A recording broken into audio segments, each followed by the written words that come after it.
commencer par remercier les organisateurs de ces réunions qui nous permettent de nous rencontrer et d'aborder, de travailler des thèmes qui sont un peu parfois en marge de notre pratique. Je suis neurologue et je voulais remercier donc tout particulièrement Catherine Pastor et son énergie, Alain Pess, un ami de longtemps, Monsieur Palermiti qui se donne vraiment à fond dans cette organisation, et Kate avec ce qu'elle a innové hier soir, c'était vraiment très très bien, ce petit échantillonnage de saveurs. J'ai décidé de partager mon exposé en deux parties. Une s'intitule le tact, c'est-à-dire je m'intéresse beaucoup à la rhétorique des images, je m'intéresse à l'histoire des idées, et je vais vous montrer comment le tact, enfin essayer de vous montrer comment le tact s'est singularisé par rapport aux autres sens au cours de l'histoire. Et puis la deuxième partie sera consacrée au contact, c'est-à-dire au toucher en ce qu'il nous permet de rencontrer autrui. Alors je commençais donc par un tableau qui date du XVIe siècle, que l'on peut regarder à Dijon. Ce tableau représente les 5 sens. Vous avez deviné que ce sont les 5 dames ici. Il y en a une qui joue du luth, une qui regarde quelque chose, une qui est en train de toucher un vêtement, une qui boit, une qui respire le parfum d'une fleur. Vous avez donc ces 5 personnifications des sens. Mais ce n'est pas vraiment ce qui m'intéresse dans ce tableau. Ce qui m'intéresse, c'est ce qui est accroché au mur. Ce qui est accroché au mur, c'est-à-dire des tableaux encadrés de noir et qui représentent le feu, l'eau, l'air et la terre. Autrement dit, vous les avez reconnus, les 4 éléments. 5 sens, 4 éléments. Vous avez là la coexistence de 2 séries, un exercice de style qui nous occupe en tant qu'humains depuis fort longtemps et qu'on appelle la pensée sérielle. Je vous montre 2 exemples, ça vient de très loin tout ça, ça vient de nos ancêtres, hein. Nous sommes une civilisation indo-européenne, et en Inde, il y a plus de 3000 ans, eh bien, on distinguait déjà 5 sens et 5 éléments, pas 4, 5. Les 4 que nous connaissons, augmentés de l'espace. Pendant que chez leurs lointains cousins chinois, au même moment, à peu près, il y a toujours 3000 ans, dans le Vuxin, on distinguait 5 phases qui correspondaient aux 5 sens, mises en correspondance avec les 5 éléments, cette fois-ci un peu différents des nôtres, le bois, le feu, la terre, le métal et l'eau. Et tout ça donnait lieu à des correspondances à l'infini. Et c'est ce qu'on peut appeler, par exemple, des correspondances avec les couleurs, des correspondances avec les doigts de la main, des correspondances avec la viande, enfin bref. Ce qu'on peut appeler une matrice métaphorique. Maintenant, je vais donc essayer de vous montrer comment le toucher s'est distingué par rapport, la place singulière qu'il a prise par rapport aux autres sens. Et à tout seigneur, tout honneur, si je puis dire, je vais commencer par prélever un fragment de la fresque de Raphaël. Ça en fait sourire quelqu'un parce que je crois que je ne peux pas faire une communication sans parler de la fresque de Raphaël du Vatican, dans la chambre de la signature, l'école d'Athènes. Et vous avez donc ici Platon, dont on a parlé hier, Platon qui désigne avec son doigt le seul monde des réalités, c'est-à-dire celui des idées. Le reste n'est qu'apparence. Hein. Monsieur Decour nous l'a rappelé hier avec le mythe de la caverne. Et puis, à côté de lui, il y a Aristote. Et Aristote, lui, il soutient que le monde, on peut le connaître. On peut accéder à une connaissance du monde grâce à la catégorie de l'entendement, de la catégorie de la connaissance. Et vous voyez qu'il ne regarde pas le monde qui est devant lui, il tend la main. Hein. C'est quelque chose qui me semble important. Dans le traité de l'âme, il va nous parler des sens. Qu'est-ce que c'est qu'un sens pour Aristote? Eh bien, un sens est caractérisé par le fait que son objet lui est propre. Par exemple, la couleur n'est perçue que par la vue, le son n'est perçu que par l'ouïe, la saveur n'est perçue que par le goût. Pour le toucher, c'est beaucoup plus compliqué, parce que les contrariétés, comme les appelle Aristote, c'est-à-dire les oppositions pour une même qualité, eh bien, le chaud et le froid, le sec et l'humide, le dur et le mou, tout ça relève du sens du toucher. Et il oppose ces sens élémentaires au sens commun qui est finalement la perception de ce qui demande la synthèse des qualités de plusieurs sens. Au premier plan, le mouvement. Le toucher là-dedans, eh bien ça c'est un postulat d'Aristote, c'est le premier des sens, le sens fondamental, parce que, postulat d'Aristote, il est le seul capable d'appréhender vraiment les 4 éléments, l'eau, la terre, le feu et l'air. Et quant au goût, eh bien, si on réfléchit bien avec Aristote, le goût pourrait être considéré comme une forme particulière du toucher. Monsieur Touchon nous l'a rappelé hier, il y a un contact immédiat autant pour le toucher que pour le goût. Sur la langue, l'aliment va provoquer le goût directement, et de la même façon que nous percevons le chaud ou le froid avec la main. Il n'y aurait donc, si l'on suit Aristote, que 4 sens.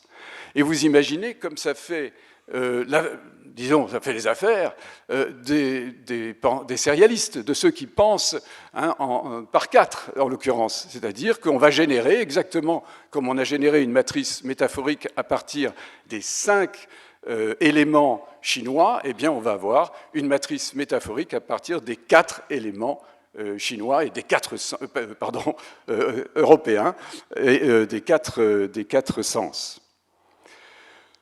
L'aristotélisme, vous savez que ça a connu des aléas au cours de l'histoire, ça s'est fait récupérer par la scolastique du côté du XIe, XIIe siècle, et puis ça a été critiqué à partir de la fin du XVe siècle. Bref, ça a quand même perduré, et par exemple, Charles de Boel, dans ce schéma que je vous montre, hiérarchise les sens et les met en parallèle avec ce qu'on appelle l'encyclie du monde, c'est-à-dire la hiérarchie des éléments. L'héritage d'Aristote, il y a une phrase très célèbre, je ne vais pas vous la dire en latin, je vais vous la traduire, « Rien n'est dans l'intellect qui n'a d'abord été dans les sens ». C'est-à-dire que si on n'a pas connu par les sens quelque chose, on ne peut pas l'avoir ensuite dans le cerveau. Tout le monde n'est pas d'accord avec cette assertion. Bon, je ne vais pas entrer dans la polémique, bien que j'adorerais ça, mais je n'ai pas le temps.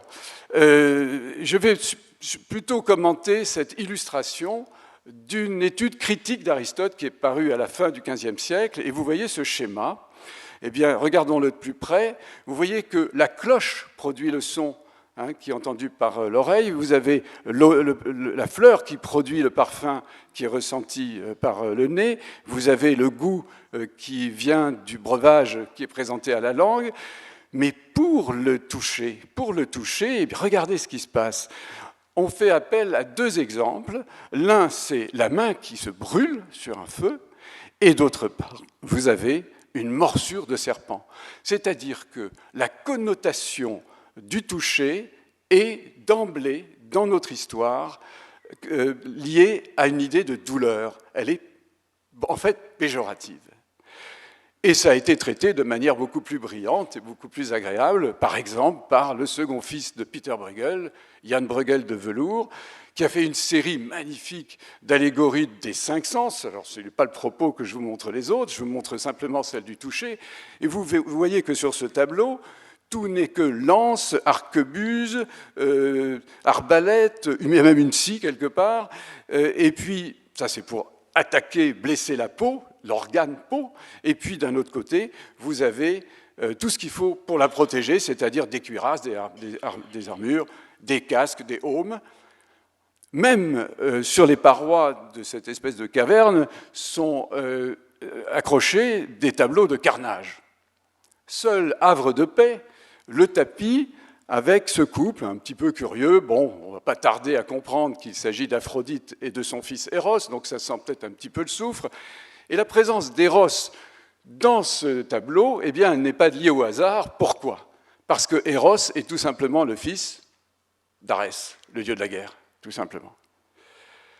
Cette idée du lien entre le toucher et la douleur, on la trouve dans toutes les séries des 5 sens, qui est un exercice de style abondamment trouvé à la fois au XVIe et surtout au XVIIe et au XVIIIe siècle, en particulier au XVIIe hollandais. Et on va avoir des séries de dessins. Je vous ai montré donc d'abord le son, la personne qui chante, ensuite quelqu'un qui se regarde dans un miroir, la vue. Là, on est, je crois, dans l'odorat. Il n'y a pas le goût parce que le dessin manque. Et quand on arrive au toucher, qu'est-ce qu'on trouve? Eh bien, une jeune femme qui est en train de se percer la poitrine avec un stylet.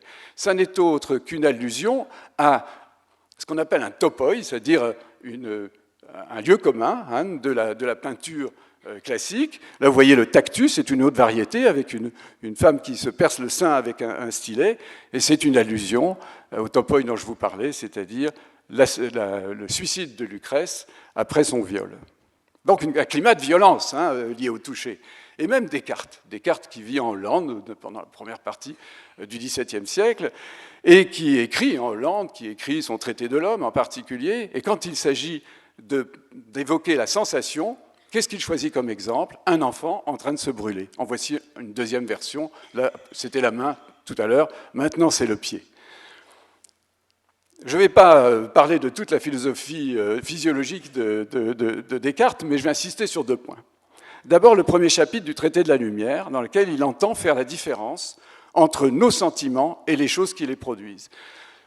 Il n'est pas le premier à le dire, Montaigne l'a dit, qu'il a piqué à Plutarque, enfin peu importe. Ce que je veux dire, c'est que pour l'essentiel du sens commun, quand je dis sens commun, ce n'est pas celui d'Aristote, mais pour l'essentiel des idées publiques, hein, des idées communes, eh bien, la cloche qu'on a vue tout à l'heure sur le dessin, c'est elle qui produit le son. Hein.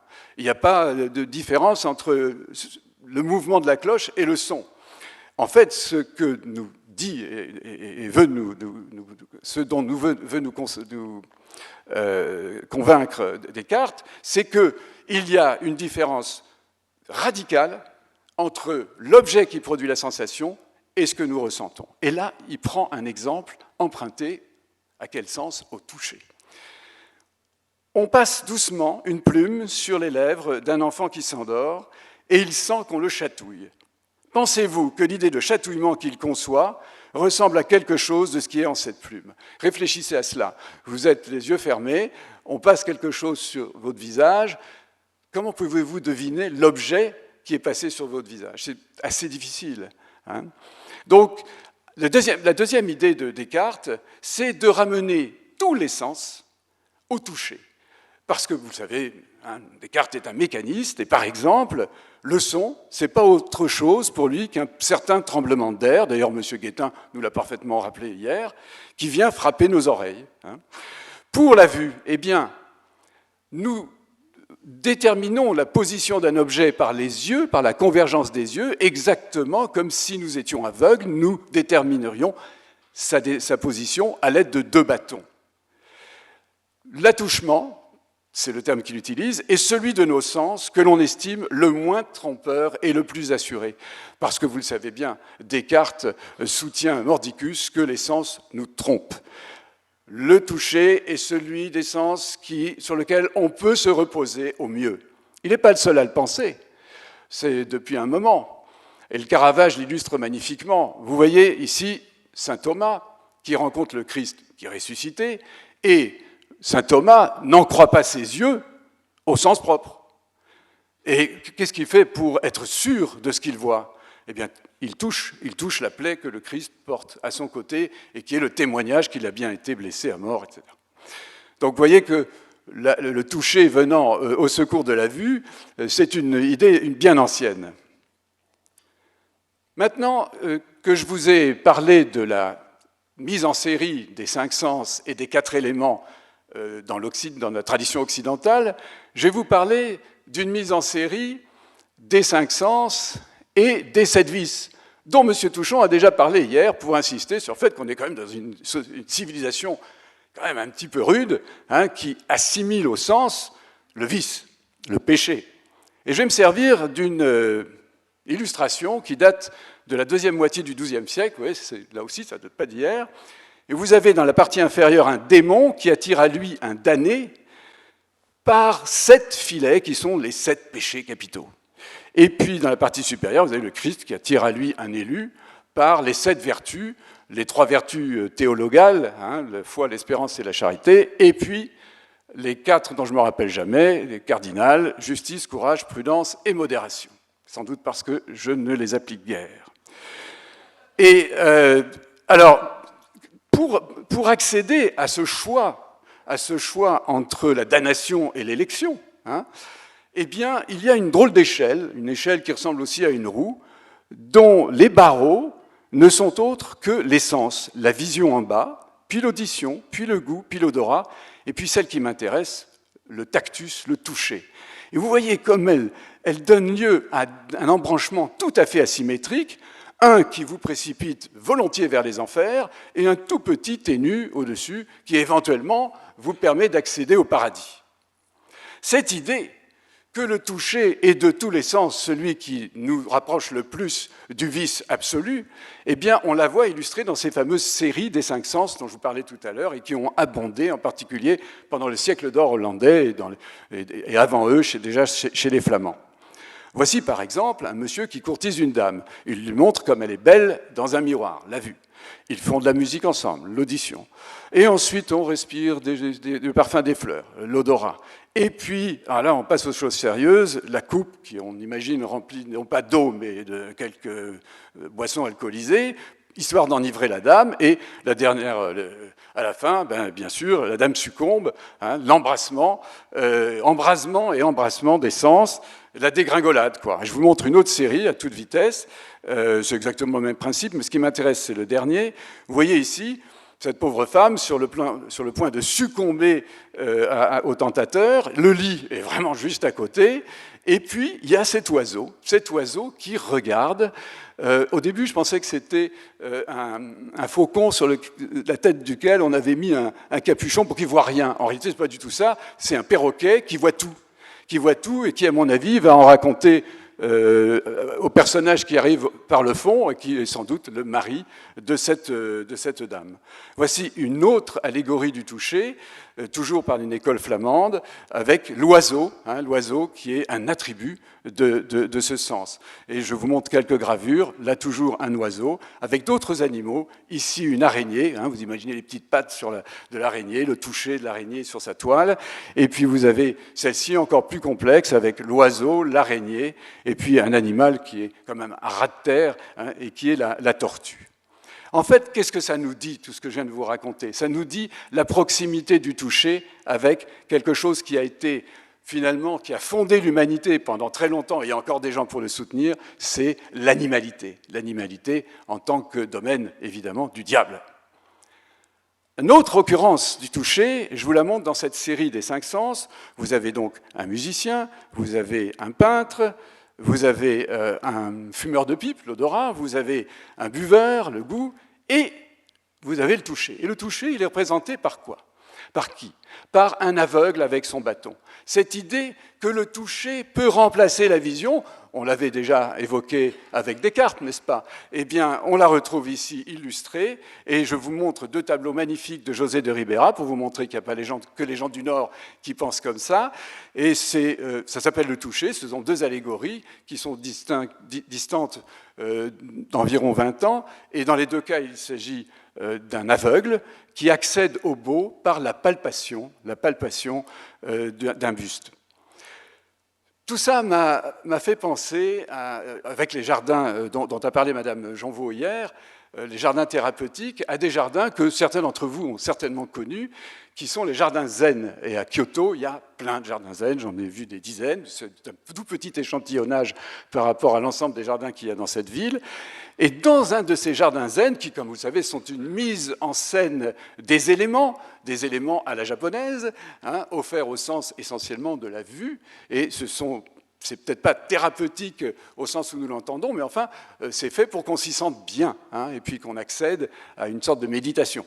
Eh bien, en entrant dans le plus célèbre peut-être de ces jardins, voilà sur quoi je tombe. Je tombe sur un petit jardin miniature qui est disposé là, à l'intention de qui, à votre avis? Des aveugles? Des non-voyants? Pour qu'ils puissent avoir l'expérience par le toucher de la structure du jardin zen. Je trouvais que ça absolument merveilleux. Donc, j'ai vu avec vous la connotation douloureuse du toucher, la connotation scabreuse du toucher, la connotation animalière du toucher, et puis cette rédemption, cette sorte de providence qui fait que le toucher vient au secours du non-voyant. Il est temps maintenant que j'aborde avec vous la deuxième partie de mon exposé, c'est-à-dire le toucher en ce qu'il nous permet de rencontrer autrui. Et je vais changer de décor. Je vais prendre un tableau comme fond de discussion, un tableau qui est au musée de Leipzig, que je suis allé voir plusieurs fois, qui m'intrigue beaucoup, de Baldung-Green.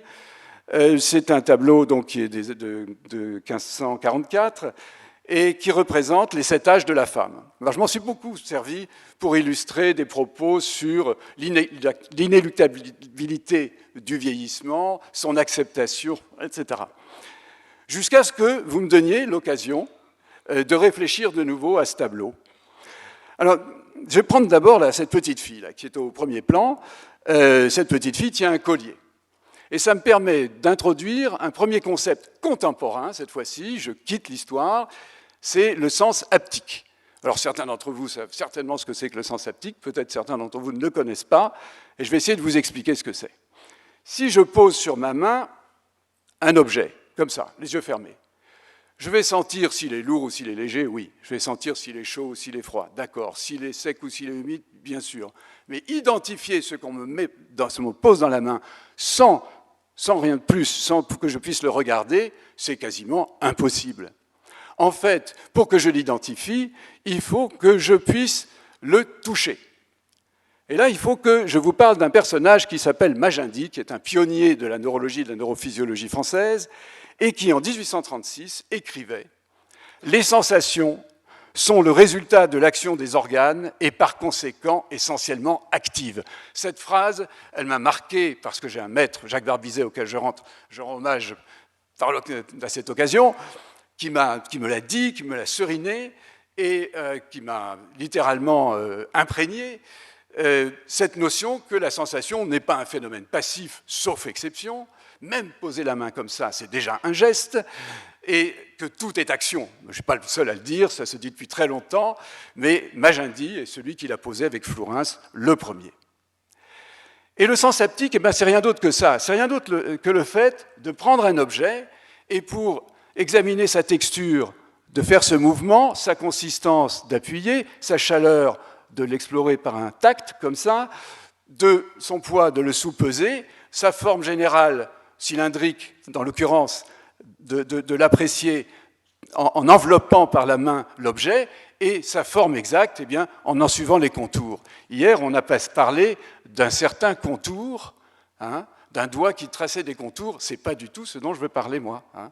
Moi, je suis beaucoup plus pudibond. Le deuxième concept que je voulais aborder avec vous, c'est celui de proxémie. Alors, la proxémie, c'est l'invention d'un sociologue nord-américain qui s'appelle Edward Hall en 1963, ça fait 50 ans, qui s'intéressait aux distances entre les êtres dans une culture, d'une culture à l'autre, dans les sociétés animales, les différentes distances que nous respectons les uns par rapport aux autres selon notre rang social, notre sexe, notre âge, etc. Et cette notion, voilà, elle est représentée d'une autre manière, elle distingue un espace extrêmement intime qui est, comme par hasard, très proche, hein, celui qui concerne la peau, l'intérieur de la bouche, et puis ce à quoi on peut accéder, je dirais, à portée de main, une distance personnelle qui est d'environ 1,75 m, et puis de 4 mètres pour la distance sociale, et au-delà, c'est ce qu'on appelle la distance publique. Eh bien, à cette proxémie sociale, je voudrais associer une proxémie sensorielle, qui colle bien d'ailleurs. Dans cet espace intime, eh bien, c'est là que s'exercent les goûts, les sens qui n'ont pas besoin de médias, qui sont immédiats, c'est-à-dire le goût et le toucher. Un peu au-delà, c'est l'odorat, on peut sentir une odeur à quelques mètres, et même plus. La vue, ma vue, là, elle est limitée par les murs de ce grand espace, mais au-delà, il pourrait par exemple se passer un coup de tonnerre, ou une sirène de bateau, ou un pneu qui éclate, et ça serait mon ouïe qui serait sollicité. Je veux dire par là que la proxémie sociale et la proxémie sensorielle sont des systèmes d'emboîtement, des systèmes d'espace gigogne dont nous n'avons aucune conscience, à moins qu'on mette le doigt dessus, comme je le fais maintenant, et je vous dirai tout à l'heure l'implication que ça peut avoir pour la fin de notre propos. Hier, j'ai entendu M. Decoux regretter que l'on n'ait pas parlé de la valeur hédonique du toucher. C'était en fin de discussion, je crois. Eh bien oui, c'est très important, la valeur hédonique du toucher. Nous attribuons une valeur à nos expériences sensorielles. Par exemple, nous parlons de couleurs criardes ou d'harmonie d'un tableau. Pareil pour la musique, de musique insupportable et d'autres délicieuses, on l'a vu hier.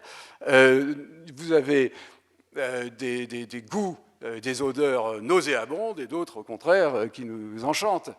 Mais la connotation la plus brutale, la plus extrême, elle est avec le toucher. C'est le toucher qui nous amène à la douleur la plus épouvantable. Pensez au fait d'être écorché, que l'organe du toucher, c'est la peau. Hein. Un des supplices les plus épouvantables, c'est celui de Martias ou celui de Saint-Barthélemy, c'est-à-dire d'être écorché vif.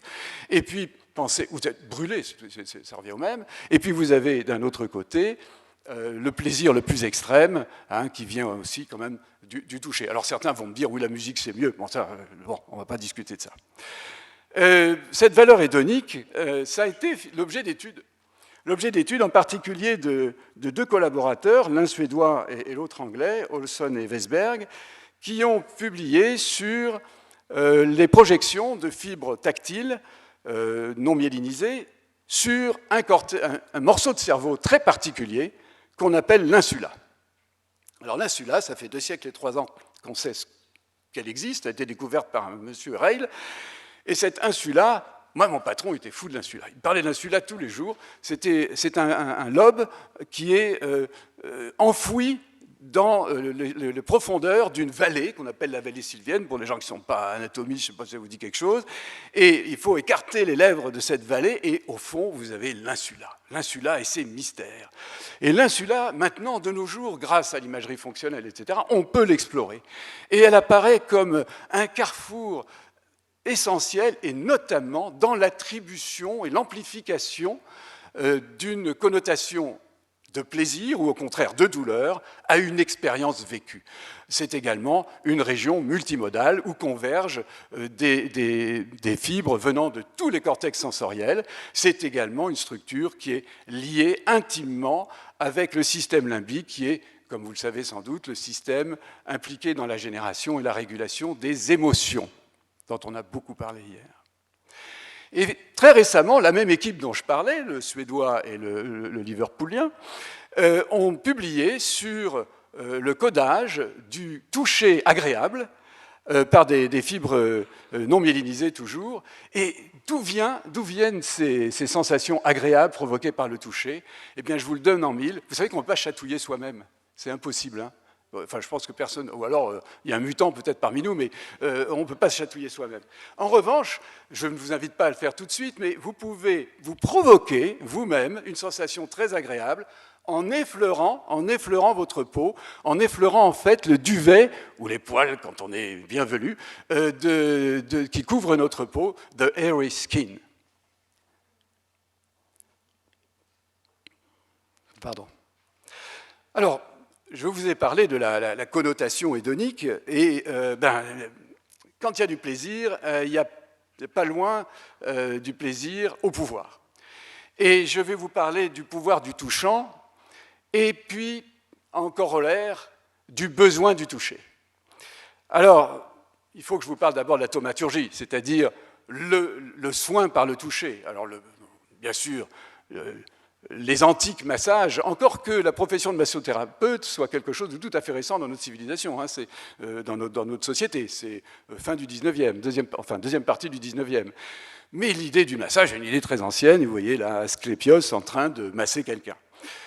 Vous avez la guérison par le toucher. Dans les évangiles, je crois qu'il y a 25 miracles, dont un certain nombre se fait par le toucher, l'imposition des mains. Imposition des mains qu'on va retrouver comme privilège régalien. Par exemple, Louis XI, vous savez, Louis XI, il touchait les écrouelles pour guérir les lésions tuberculeuses de ses sujets.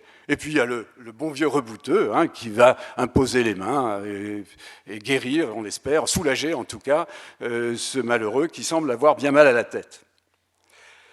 Maintenant, il y a un autre toucher tout à fait fondamental et qu'on espère tous avoir eu quand on est enfant, Là, c'est l'année Klimt, alors j'ai pris cette mère et son fils blottis l'un contre l'autre. On voit bien que ce toucher, c'est quelque chose à la fois qui tient du plaisir, c'est chaleureux, c'est agréable, c'est aussi réconfortant, c'est apaisant, c'est quelque chose qui est constitutif du sujet. Quelqu'un qui a été élevé comme ça sera peut-être mieux armé que quelqu'un qui n'a pas connu les douceurs des bras d'une mère. Et je ne vais pas vous infliger les horribles photos qui ont été prises par des missions humanitaires dans certains pays de l'Est il y a un certain nombre d'années, pas beaucoup, je n'en dirai pas plus, mais ces photos sont épouvantables d'enfants qui n'ont pas connu ça.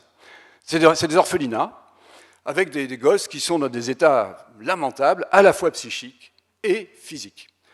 Je vais parler plutôt de rats, bien que je pense que les rats, mais je ne suis pas le seul à le penser, soient un petit modèle réduit d'humains, avec leurs 10 grammes, 15 grammes de cerveau. Et vous voyez, cette expérience que je vous montre en ce moment oppose deux lignées de rats. Les unes sont normales, et une rate normale, quand elle a des petits, quand elle a une portée, elle les lèche. Et elle les lèche, mais alors vraiment beaucoup, beaucoup, beaucoup. C'est une activité intensive. En revanche, vous avez des rats qui sont soit spontanément, je dirais congénitalement, et là, il y a des expériences qui font intervenir l'épigénétique, je n'en dirai pas plus pour l'instant.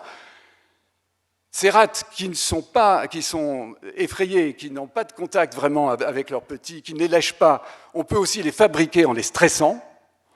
Eh bien, lorsqu'on étudie la survie parmi la progéniture de ces deux lignées de rats, dans la première lignée, il y a plein de survivants. Les petits prospèrent. Dans la seconde, il y a un tas de petits je ne sais pas comment on dit, râteaux, bon, qui, les pauvres, meurent, ils meurent faute d'avoir été convenablement maternés. Des ratounets, voilà. Bon, il y a évidemment, il faut parler du fameux doigt qui se trace le contour érotique. Je ne pouvais pas ne pas le mentionner à propos d'un deuxième emprunt à Klimt. Nous sommes, je le répète, dans l'année Klimt, le baiser de Klimt. Et on espère que derrière la naissance de cette petite fille, eh bien, il y a un monsieur, il n'y a pas d'homme sur ce tableau. Hein, on verra peut-être la raison pour laquelle c'est comme ça tout à l'heure. Alors, il y a une phrase qui traîne, que vous connaissez sûrement, qui est une phrase facile à retenir, c'est une analogie élémentaire. Le désir s'exprime par la caresse, comme la pensée par le langage. Moi, je sais qui l'a dit, mais peut-être certains d'entre vous le savent par cœur. Mais est-ce que vous avez une idée de qui l'a dit, en dehors de ceux qui le savent, hein, parce qu'ils l'ont lu? Est-ce que vous avez une suggestion? Moi, j'ai pensé, je me suis dit, si je ne savais pas, si je n'avais pas lu avec la signature, j'aurais pensé à qui? Moi, j'aurais pensé à Ray Charles. Vous savez que Ray Charles était aveugle, mais c'était un séducteur terrible. Et comment est-ce qu'il séduisait? Eh bien, il choisissait ses compagnes et ses partenaires en leur caressant l'avant-bras. Et c'est comme ça qu'il décidait qu'elles étaient belles ou pas. Et ça marchait, d'après ce que je me suis laissé dire, très bien. En fait, c'est pas Ray Charles qui a dit cette phrase, c'est lui. C'est Jean-Paul Sartre, dans L'être et le néant. Et il l'a dit dans une période où c'était possible de dire ça. Le désir s'exprime par la caresse comme la pensée par le langage. Ce qui érotise évidemment la caresse. Mais maintenant, est-ce qu'on pourrait le dire? Eh non, on ne pourrait pas le dire. Parce que maintenant, on est dans une période où, d'un côté, on a cette conviction quasi expérimentale qu'il faut toucher celui qui est en détresse, qu'il faut le toucher, quel que soit son âge. J'ai parlé des enfants de ce pays de l'Est, ces orphelins tout à l'heure, mais c'est valable aussi pour toute personne malade, quel que soit son âge, de l'entourer, alors que ce soit les caresses, les massages, tout ce qu'on veut, mais qu'on la touche, qu'on lui donne de l'existence en la touchant. Mais maintenant, d'un autre côté, vous avez un autre mouvement, c'est Teach, Don't Touch. C'est-à-dire que aller caresser la joue d'un enfant qui n'est pas le vôtre dans certains coins du monde, vous allez voir ce qui va vous arriver. Et il y a des écoles qui mettent comme principe, pour attirer des enfants et séduire leurs parents, si je puis dire, comme principe, teach, don't touch. Les professeurs apprennent, mais ne touchent pas. Imaginez comme c'est facile quand vous apprenez un instrument de musique, par exemple. Il faut bien que je parle de cette dame-là, qui est derrière, hein, la septième personne, qui ne semble toucher personne, qui ne semble intéresser personne, qui regarde de profil. Il y a une idée que j'aime pas, c'est l'idée qu'on assimile la maladie d'Alzheimer avec la vieillesse. Moi, en ce moment, j'ai un de mes patients, il a 46 ans, hein, je suis désolé. Et d'autre part, hein, depuis Vancouver, et déjà depuis bien longtemps avant pour un certain nombre d'entre nous, l'idée que toutes les détériorations tardives soient une maladie d'Alzheimer hein, est très, très remise en question, bien évidemment. Hein. Je fais appel à le concept d'alzheimerisation de Michel Poncet. Quoi qu'il en soit, c'est vrai que dans notre conscient et inconscient collectif, l'Alzheimer, c'est lié à l'âge. Bon, alors j'ai trouvé cette photo, que je trouve très sympathique. Je ne sais pas du tout si cette dame a une maladie d'Alzheimer. D'ailleurs, si elle se reconnaît, qu'elle me pardonne, simplement, je l'ai trouvé très bien. D'abord, j'ai aimé les regards du chat et les regards de cette dame. Parce que ce regard, je ne peux absolument pas dire ce qui s'y passe. Je ne peux pas dire si elle est inquiète, si elle est simplement intriguée. Je ne peux même pas dire si elle regarde à travers le photographe, tellement il n'existe pas. Comme disent les jeunes, elle ne le calcule pas. En revanche, je peux dire, et ça c'est très propre au toucher, je peux dire ce qu'elle ressent avec ses deux mains sur le chaton. Je sais qu'elle ressent une chaleur, un contact doux, une vibration, parce que le chaton il doit ronronner probablement. Hein. Donc une expérience que je peux partager rien qu'en voyant cette photographie. Ça, c'est quelque chose qui est assez fort avec le toucher. Vous savez quelle est l'importance de l'animal de compagnie dans la structuration de l'existence de quelqu'un d'âgé, et y compris quelqu'un qui n'a plus toutes ses facultés. Les animaux familiers sont générateurs de rituels, d'organisateurs fondamentaux de l'existence. Parce que quand on va maintenant reprendre pour cette dame la question du sens haptique, moi je les observe, mes patients qui ont une maladie d'Alzheimer, eh bien, je suis désolé, mais ils n'explorent pas. Lorsqu'ils prennent des objets, c'est à des fins compulsives ou d'entassement ou de rangement hasardeux, mais pas pour connaître. C'est une fonction hautement cognitive que le sens haptique. Et malheureusement, c'est une des fonctions qui va être touchée, l'une des premières. Exactement la même chose pour la connotation hédonique. L'insula est l'une des structures dans la maladie d'Alzheimer qui, histologiquement, est le siège plus précocement de lésions anatomopathologiques. En revanche, alors il y a quelque chose, hier, M. Touchon, vous avez parlé dans la discussion de cette personne qui ne reconnaît plus son conjoint. Et M. Decour, vous avez répondu, ça doit être horrible. Se déni, se sentir dénié dans sa fonction de proche. Et précisément, je voulais dire, quand ça arrive, quand vous avez quelqu'un qui ne vous reconnaît plus, votre mère, votre épouse qui ne vous reconnaît plus, ben, la première tendance, c'est d'essayer de combler l'antre, hein, la distance, c'est-à-dire de les prendre dans les bras, de dire des paroles bienveillantes, réconfortantes. Et en fait, ce qui se passe, c'est que si vous rentrez dans l'espace de l'intimité, alors là, vous majorez la panique, vous majorez la réaction, et il faut savoir passer l'orage de la méconnaissance, parce qu'en général, ça n'a qu'un temps, car le temps, comme vous le savez, et l'espace de nos patients atteints de maladie d'Alzheimer évoluée est un temps segmenté. Et puis je vais vous raconter une histoire que j'adore. Je ne peux pas ne pas vous la raconter, parce que c'est aux antipodes de ce que je viens de dire. J'ai une de mes patientes que j'ai vue pour une maladie d'Alzheimer débutante, il y a maintenant fort longtemps, maintenant elle a disparu, et elle était chanteuse, elle était professeure de chant, et surtout, c'est pas eux qui sont sur la photo, hein. Elle avait un frère qui était un chanteur populaire extrêmement connu.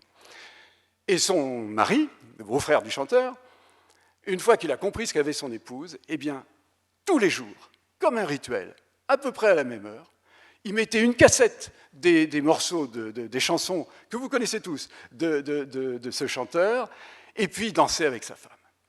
Il dansait avec sa femme, alors il dansait, bon, c'est des chansons populaires, et plus le temps a passé, ça a duré des années, tout ça. À la fin, moi j'allais les voir à domicile, parce qu'elle ne pouvait plus se déplacer. Eh bien, ils fredonnaient au début ensemble, à la fin, il n'y a plus que lui qui fredonnait.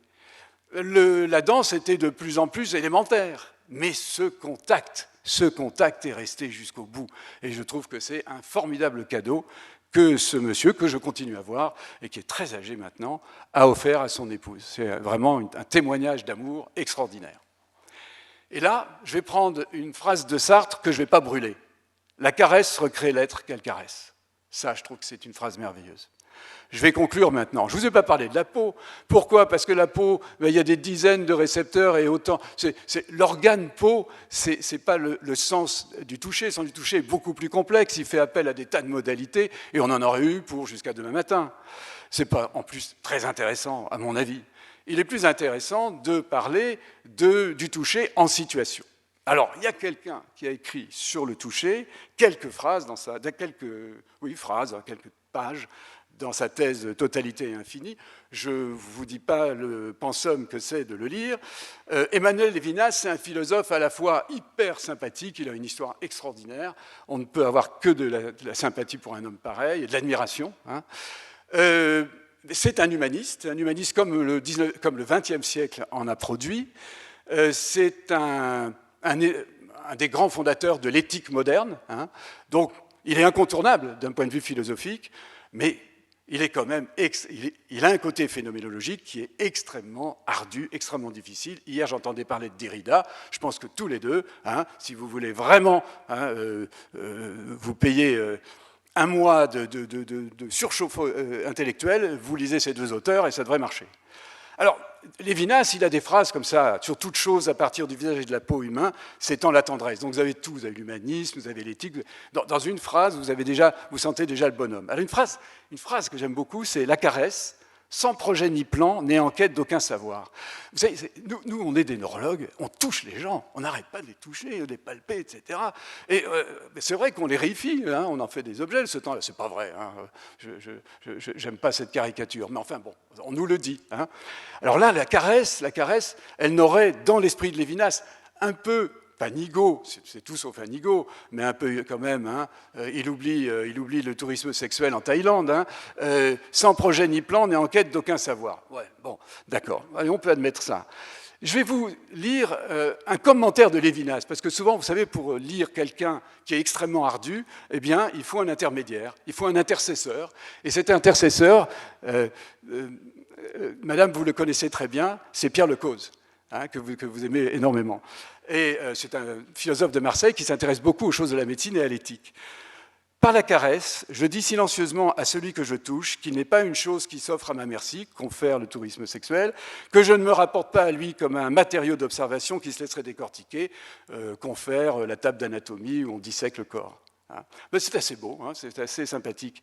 Mais moi, ma passion, c'est la rhétorique des images, et je vais vous quitter sur une allégorie des 5 sens et des 4 éléments. Ça, c'est une nature morte. Hein. Il n'y a pas de personnage. Voyez-vous, c'est des natures mortes. Vous avez les 5 sens, les attributs des 5 sens qui sont en haut et à droite, et les attributs des 4 éléments qui sont en bas et à gauche.